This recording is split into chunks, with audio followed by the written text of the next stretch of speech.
Salam, bugün mənim ad günümdür. Amma elə bil heç kim bilmir. Bəlkə də heç kimə də maraqlı deyil. Yeni yaşımda etrafımda heç kimin olmamağı, bu yaşa tek girmeyim bir taraftan da beni sıkırdı.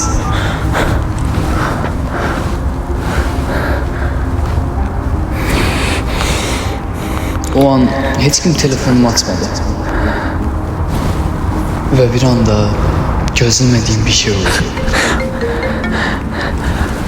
Alo, hə, bugün mənim ad... Özürlü sayın səhv düşmüşəm. Yaxşı, oldu. Səhv düşüb. Səhv düşmüyor, mən səhv yerdə doğulmuşam. Ay, necə yaddan çıxarlar məni təbrik eləməyi? Amma uşaq vaxtı olsa yaddan çıxarmazlar. Oyda, saat da keçir. Durum gedib ya.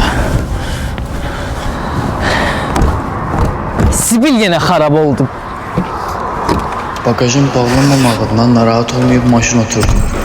Ama bir anda ben bagajı açık koymadığım yadıma geldi. Yani onu açmadığım halda öz-özünə necə açılır, hətta bağlanmaya bilər. Açıkçası mən narahat elədim. Düşüb bir daha yoxlamaq istedim.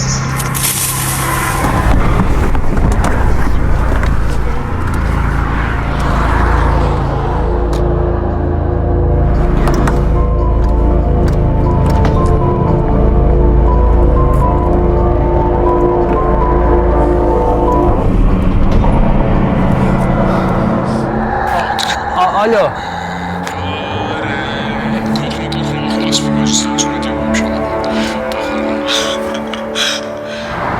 Artık.